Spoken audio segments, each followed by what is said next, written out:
മൂന്നാർ മാട്ടുപ്പെട്ടി റോഡിൽ കാട്ടാന ഇറങ്ങി. ഏറെ നേരം ഗതാഗതം തടസ്സപ്പെടുത്തി. സ്വമേധയാ ആന വഴി മാറിയതോടെയാണ് വാഹനങ്ങൾ കടന്നുപോയത്. ഓസ്കോമൺ എന്നാണ് ഈ കാട്ടാനയുടെ പേര്. കുറച്ചുനാള് പുറത്തൊന്നും ഇല്ലായിരുന്നു, അകത്ത് തന്നെയായിരുന്നു. ഇപ്പൊ ഈ സമീപ ദിവസങ്ങളിലാണ് ഇത് ജനവാസ മേഖലയിലേക്ക് വീണ്ടും ഇറങ്ങിയത്. ഇന്നലെ രാത്രിയിലാണ് മൂന്നാർ മാട്ടുപ്പെട്ടി റോഡിൽ ഇറങ്ങുകയും വാഹനങ്ങൾ തടയുകയും ചെയ്തത്. ഒരു കാറും ഒരു ജീപ്പും തടഞ്ഞിട്ടിരിക്കുകയായിരുന്നു. അതിന് പിന്നാലെ വേറെ വാഹനങ്ങളും ഉണ്ടായിരുന്നു. കുറച്ചു നേരം അതിങ്ങനെ റോഡിൽ തന്നെ നിലയുറപ്പിച്ചു. അത് കാട് കയറണോ വേണ്ടയോ, റോഡിൽ നിന്ന് മാറണോ വേണ്ടയോ എന്ന് കുറെ തവണ ആലോചിച്ചു. അതാണ് ദൃശ്യങ്ങളിൽ കാണുന്നത്. ഒരു ഡാൻസ് കളിക്കുന്ന പോലുള്ള ഒരു ഭാഗമുണ്ട്.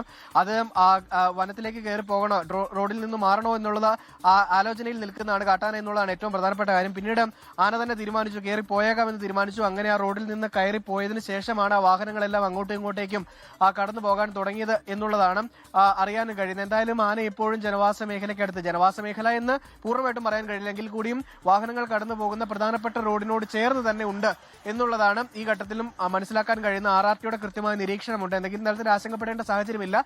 ഇനിയും ആന പക്ഷെ റോഡിലേക്ക് ഇറങ്ങാനുള്ള സാധ്യതയുണ്ട്. കുറച്ച് ജാഗ്രത പാലിച്ച് ആ വഴി യാത്ര ചെയ്താൽ മതി എന്നാണ് വനം വകുപ്പ് പറയുകയും ചെയ്യുന്നത്.